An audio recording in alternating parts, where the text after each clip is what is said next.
안녕하십니까. 새누리당 오후 원내 브리핑입니다.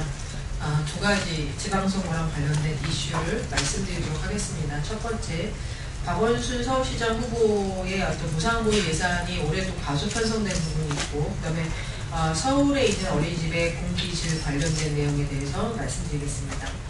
박원순 새정치민주연합 서울시장 후보께서는 지난 16일 불필요한 지출을 줄여 4년 동안 총 2조 원의 안전예산을 마련하겠다는 공약을 발표하셨습니다. 지난해 무상보유 예산이 한 푼도 없다고 시민들을 불안에 떨게 하다가 결국엔 2천억 가까이의 지방세를 발행해 서울 시민의 빚을 증가시켰던 박원순 후보십니다. 갑자기 예산을 1년에 5천억 원이나 만들 수 있다면 지난해에는 왜 재정이 어렵다는 감성팔이에 대중교통 광고까지 동원하여 시민들에게 피해를 입히고 중앙정부에 책임을 전가했는지 묻고 싶습니다. 더욱 걱정되는 것은 올해도 보육은 뒷전이라는 것입니다. 돈이 없다는 이유로 예산을 415억 원이나 부족하게 편성을 해서 또다시 시민들이 불안에 떨어야 할 처지가 됐습니다. 서울시는 여력이 있다면 아이들 보육 예산부터 확충해야 할 것입니다. 한편 2조 원 안전공약의 박 후보는 어린이집 안전도 조금 더 챙기셔야 할 것 같습니다. 2012년도 환경부 조사에 따르면 서울시내 어린이집 중 아토피와 호흡기 질환 등의 질병을 유발하는 세균이 기준치를 넘어 행정처분을 받은 곳이 무려 조사한 어린이집의 22%에 달하고 있습니다. 이는 그 당시 전국 평균치인 13%에 비해서 한참이나 높은 수치로 서울시 어린이들이 다른 지역보다도 건강과 안전에서 상당히 우려될 상황에 놓여 있다는 것을 보여주는 자료입니다.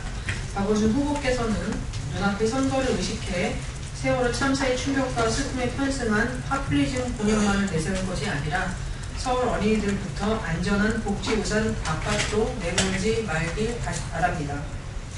두 번째는 경기도에 대한 겁니다. 어제 김진표 지사 후보께서 발표하신 보육교사 공무원화 공약에 대한 말씀을 드리도록 하겠습니다. 새정치민주연합의 김진표 후보가 보육교사 공무원화라는 현실성이 없는 공약을 들고 나오셨습니다. 경제관료 출신으로 장뼈가 굳으셨다는 경제통께서 이런 졸속 공약을 들고 나오신 걸 보면 굉장히 마음이 급하신 게 아닌가 그런 생각이 듭니다. 세월호 참사 이후 관료사의 경직성을 반성하고 혁신을 해야 할 때 전체 경기도 공무원보다 많은 7만 6천여 명의 보육교사들을 공무원화해서 보육 관료제를 만들자는 공약을 하신 걸 보면 역시 관료 출신이라는 생각이 다시 한번 듭니다. 더군다나 7만 6천여 명의 보육교사를 공무원으로 만들기 위해서는 경기도에서만 연간 약 4조 원의 예산이 필요하게 됩니다. 경기도 한 해 일반 회계 예산 12조를 생각한다면 3분의 1을 인건비로 지출해야 하는 것입니다. 이 막대한 예산은 결국 어디서 나오겠습니까? 경기도 주민의 주머니에서 나오게 됩니다. 경제통이라는 분이 하루하루 열심히 살아가고 있는 경기도민의 주머니를 털어 선심을 쓸 작정이라면 어렵다고 하는 분들을 모두 공무원화 시키겠다는 공약이 또 나올지 그런 걱정이 앞섭니다.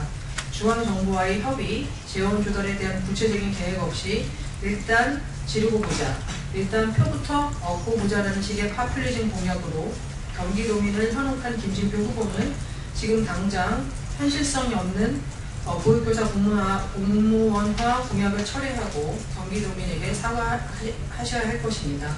중요한 것은 보육교사의 처우 개선입니다. 그것은 분명히 필요합니다. 그것이 반드시 공무원화를 해야 되는 것은 아닙니다.